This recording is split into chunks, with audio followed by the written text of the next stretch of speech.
Lockdown के दौरान रायपुर के क्वींस क्लब में जन्मदिन और नशे की पार्टी कराने वाले रसूखदार संचालक हरबख्श सिंह बत्रा और उसके परिवार के अन्य संचालकों के खिलाफ कार्रवाई करने में हाउसिंग बोर्ड और पुलिस विभाग के अधिकारियों ने घुटने टेक दिए हैं। पिछले 2.5 महीनों से दोनों विभाग ने आरोपी के खिलाफ कोई कार्रवाई नहीं की है। हाउसिंग बोर्ड के अधिकारी जहां 2.5 महीनों से लीगल ओपिनियन लेने का बहाना बना रहे हैं, तो वहीं पुलिस विभाग ये कहकर हाथ पर हाथ धरे बैठा है कि बत्रा की कंपनी के बारे में दिल्ली से मांगी गई जानकारी अभी तक नहीं आई है।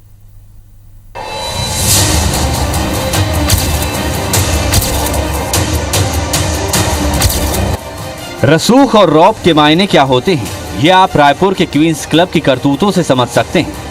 रौबदार और रसूखदार दो ऐसे शब्द हैं जिनके सामने नियम कायदे और कानून की कोई हैसियत नहीं टिकती।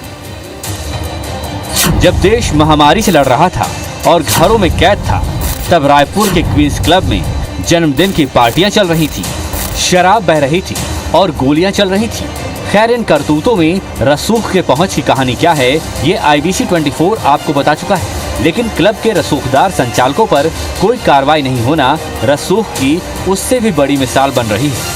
कार्रवाई तो दूर, आज आरोपियों को बचाने के नायाब बहाने तलाशे जा रहे हैं। दरअसल क्वींस क्लब को बिल्ट, ऑपरेट और ट्रांसफर मॉडल पर बनवाकर उसे संचालित करने का अधिकार एमिनेंट इंफ्रास्ट्रक्चर को सौंपा गया था।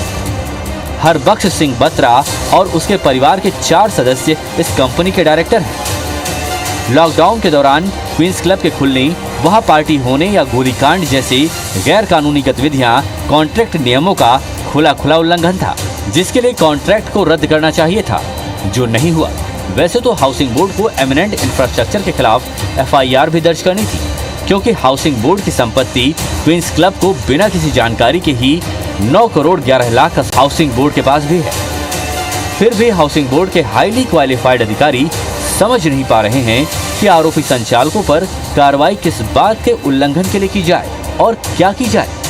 लिहाजा वो अपने वकील से कानूनी सलाह मांग रहे हैं और पिछले 2.5 महीनों से उन्हें सलाह मिल नहीं पा रही है। कार्रवाई के लिए हम लोगों ने जो बिंदु है उसके आधार पर आकलन किया है और विधिक सलाह के लिए प्रकरण भेजा गया है। कोविड के चलते एक हमारे जो कर्मचारी हैं वो भी वर्तमान में जो फाइल को डील कर रहे हैं, तो इसके चलते कोई थोड़ा बहुत विलम्ब है, इसके बाद जरूर कार्रवाई होगी। उधर रायपुर पुलिस की भी अजीब दुविधा है।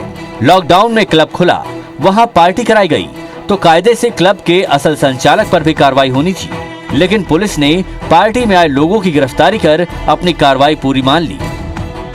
मीडिया रिपोर्ट्स के बाद असल संचालक को गिरफ्तार करने का दबाव बना, तो दिखाने के लिए कार्रवाई भी शुरू कर दी गई।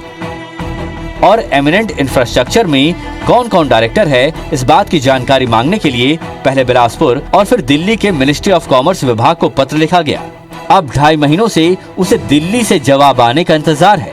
ये अलग बात है कि खुद लॉकडाउन नियमों के उल्लंघन के बाद हाउसिंग बोर्ड को दिए जवाब में बत्रा अपनी कंपनी के डायरेक्टर समेत दूसरी सारी जानकारी दे चुका है। इसमें मुकदमा दर्ज था, सभी लोगों को इसमें गिरफ्तार कर लिया गया है। कुछ चीज़ें जांच में थी। जांच के बाद इसमें कुछ ऑफिसर्स थे, हायर ऑफिसर्स थे, उनसे जानकारी मंगाई गई थी। कुछ जानकारी अभी पेंडिंग है। सभी तथ्यों पर भी विवेचना जारी है। विवेचना के बाद अग्रिम कार्रवाई की जाएगी। लॉकडाउन के दौरान की वो तस्वीर अब भी आपके जहन में ताज़ी होगी, जब घर से बाहर बिना वजह निकलने पर आम लोगों को पुलिस के डंडे का शिकार होना पड़ता था, या फिर मास्क न पहनने और सोशल डिस्टेंस नियमों का उल्लंघन करने पर भारी भरकम फाइन चुकाना पड़ता था। लेकिन रसूख के आगे नियम और कानून अपना दम तोड़ देते हैं। राजेश राज, IBC 24, रायपुर।